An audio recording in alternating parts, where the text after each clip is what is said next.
ഇനി പിന്നെ പറഞ്ഞതെന്താ? പറഞ്ഞത് മദീനയിൽ നബി സല്ലല്ലാഹു അലൈഹി വസല്ലമിന്റെ ഖബർ അവിടുത്തെ ജാറം മൂടാൻ വേണ്ടി പ്രത്യേക ഫാക്ടറിയിൽ തന്നെ കിസ്വ പണിയുന്നുണ്ട്. ഏഷ്യാനെറ്റിൽ ഒരു വാർത്തയും കാണിച്ചിരുന്നു. ഇനി സഹോദരന്മാരെ, എന്നാൽ അവിടെ നബി സല്ലല്ലാഹു അലൈഹി വസല്ലം തങ്ങളുടെ ജാറത്തിന്റെ മേലെ പച്ചപ്പട്ട് അല്ലെങ്കിൽ പച്ച തുണി, വളരെ വില പിടിച്ച തുണി കൊണ്ട് ആ ജാറം മൂടുന്നുണ്ടെന്ന് ഞാൻ അറേബ്യയിൽ നിന്ന് പുറത്തിറങ്ങിയ പത്രം വായിച്ചു പറഞ്ഞപ്പോ സുബ്ഹാനല്ലാഹ്, മൗലവി പറഞ്ഞു അപ്പത്രം ഞങ്ങൾ നിർത്തിച്ചിട്ടുണ്ട്. അങ്ങനെ പല അക്രമങ്ങളും അവർ ചെയ്യാറുണ്ട്. അത് ശരിയായിരിക്കാം.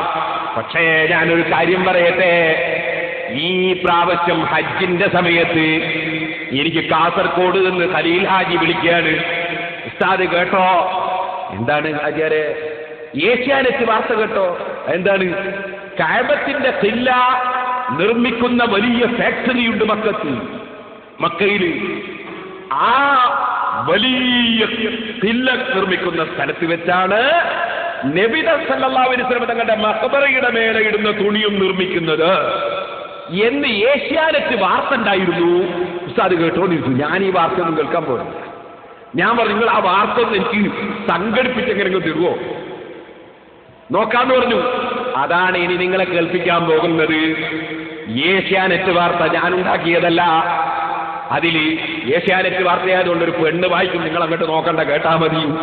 പിന്നാണ് പറയുമ്പോൾ നോക്കിക്കോളൂ. എന്താണ് വാർത്തയിൽ എന്താ പറയുന്നത്, അത് ശരിക്ക് കേട്ടോ. ഏറ്റവും വലിയ ദേവാലയമായ മക്കയിലെ വിശുദ്ധ കാബാലത്തെ പുതപ്പിക്കുന്ന തുണിയാണ് കിസ്വ. സിൽക്കും സ്വർണവും വെള്ളിയും ഉപയോഗിച്ചുണ്ടാക്കുന്ന കിസ്വ നിർമ്മിക്കാൻ മക്കയിൽ ഒരു ഫാക്ടറി തന്നെയുണ്ട്. എല്ലാ വർഷവും ഹജ്ജിനോടനുബന്ധിച്ച് കിസ്വ മാറ്റിയിടും. യമനിലുള്ള തുബൈ എന്ന രാജാവാണ് ആദ്യമായി വിശുദ്ധ കഅബയെ തുണി കൊണ്ട് പുതച്ചത് എന്നാണ് പ്രബലാഭിപ്രായം. ലോകത്തിന്റെ വിവിധ ഭാഗങ്ങളിൽ നിന്നുമാണ് മുൻകാലങ്ങളിൽ കഅബയെ പുതക്കാനുള്ള കിസ്വ എന്നറിയപ്പെടുന്ന തുണി കൊണ്ടുവന്നിരുന്നത്. പ്രവാചകൻ മുഹമ്മദ് നബിയുടെ കാലശേഷം വളരെ കാലം ഈജിപ്തിൽ നിന്നുള്ള തുണിയാണ് ഇതിനുവേണ്ടി ഉപയോഗിച്ചത്. 1926 മുതൽ അബ്ദുൽ അസീസ് രാജാവിന്റെ നിർദ്ദേശപ്രകാരം മക്കയിൽ തന്നെ കിസ്വ നിർമ്മിക്കാൻ ആരംഭിച്ചു. 1977 മക്കയിൽ ഈ കിസ്വ നിർമ്മാണ കേന്ദ്രം ആരംഭിച്ചത്. ഇവിടെ 200 ജോലിക്കാർ ഒരു വർഷമെടുത്താണ് ഒരു കിസ്വ നിർമ്മിക്കുന്നത്. ഏതാണ്ട് 2 കോടി സൗദി റിയാലാണ് ഇതിന്റെ നിർമ്മാണ ചെലവ്. 450 കിലോഗ്രാം ശുദ്ധമായ സിൽക്കും 15 കിലോഗ്രാം സ്വർണവും ഉപയോഗിച്ചാണ് 650 സ്ക്വയർ മീറ്റർ വലുപ്പത്തിലുള്ള കിസ്വ നിർമ്മിക്കുന്നത്. 47 മീറ്റർ നീളത്തിലും 1 മീറ്റർ വീതിയിലുമായി വിശുദ്ധ ഖുർആനിലെ വചനങ്ങൾ അറബ് കാലിഗ്രാഫിയിൽ ഇതിൽ എഴുതിയിട്ടുണ്ട്. സ്വർണത്തിന്റെയും വെള്ളിയുടെയും നൂലുപയോഗിച്ചാണ് കിസ്വയിലെ വിശുദ്ധ വചനങ്ങളും അലങ്കാരങ്ങളും തീർത്തിരിക്കുന്നത്. എല്ലാ വർഷവും ഹജ്ജ് വേളയിൽ കഅബയെ പുതപ്പിക്കുന്ന കിസ്വ മാറ്റിയിടും. അറബ് മുസ്ലിം രാജ്യങ്ങളിലെ പ്രതിനിധികളുടെ സാന്നിധ്യത്തിലാണ് കിസ്വ മാറ്റിയിടാറുള്ളത്. പഴയ കിസ്വ കഷ്ണങ്ങളാക്കി വിവിധ രാജ്യങ്ങളിലേക്ക് അയക്കുകയാണ് പതിവ്. മുസ്ലിങ്ങളുടെ ഏറ്റവും പ്രധാനപ്പെട്ട ദേവാലയമായ കഅബയെ പുതപ്പിക്കുന്ന കിസ്വയുടെ ചെറിയ ഭാഗത്തിന് പോലും വളരെ പുണ്യമുള്ളതായാണ് വിശ്വസിക്കപ്പെടുന്നത്. മദീനയിൽ അന്ത്യവിശ്രമം കൊള്ളുന്ന പ്രവാചകൻ മുഹമ്മദ് നബിയുടെ ഖബറിടം പുതക്കാനുള്ള പച്ച തുണിയും ഇവിടെ വെച്ചാണ് നിർമ്മിക്കുന്നത്. ഇതെങ്ങനെയുണ്ട്?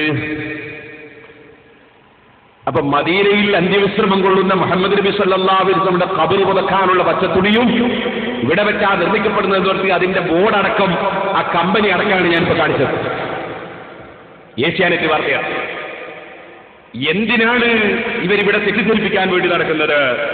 ധാരാളം സ്ഥലങ്ങളിൽ അത് കാണിച്ച് ആളുകളൊക്കെ ധാരാളം കേട്ട് മനസ്സിലാക്കിയിട്ടുണ്ട്. ഏഷ്യാനെറ്റിലൊരു വാർത്ത വായിക്കുന്നതാരാ? ഒരു കണ്ണമംഗലം, അതാരാ?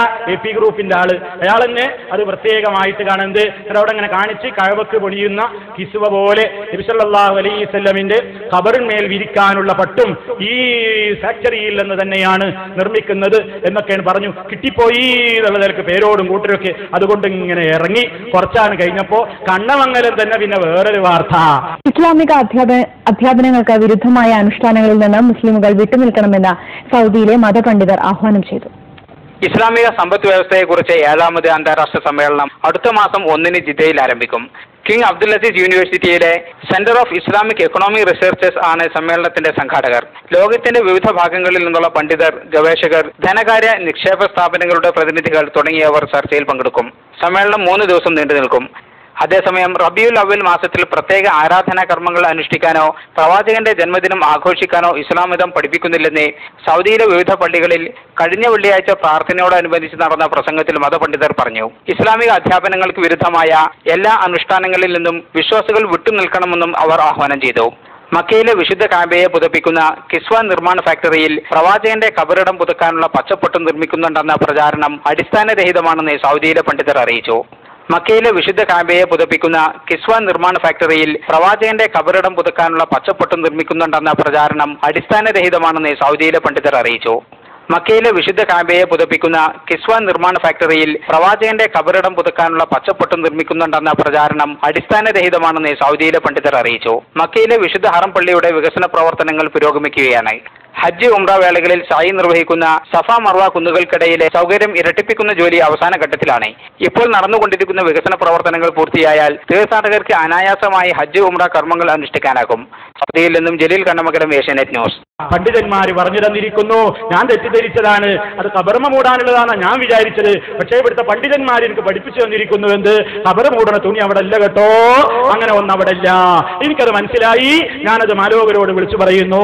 ഏഷ്യാനെറ്റിൽ മൂപ്പരും പറഞ്ഞു.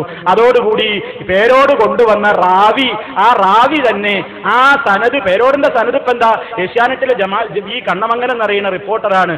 അയാൾ തന്നെ അയാളെ വാർത്ത എന്ത് ചെയ്തു, അയാൾ ആ സനതാണ് മാറിയതോടുകൂടി പേരോട് പൊക്കിക്കൊണ്ടുവന്ന വിഗ്രഹത്തെ പേരോട് തന്നെ ഉടച്ചിട്ടിരിക്കുകയാണ്. അതുകൊണ്ട് ഇനി അത് കൂടുതൽ പറയേണ്ടതില്ല, കാര്യങ്ങളൊക്കെ എല്ലാവർക്കും മനസ്സിലാക്കിയിരുന്നു. പിന്നെ പറയുന്നത് ഭീഷണിപ്പെടുത്തി പറയിപ്പിച്ചതാണ്, നിങ്ങൾ ഭീഷണിപ്പെടുത്തി പറയിപ്പിച്ചതാ.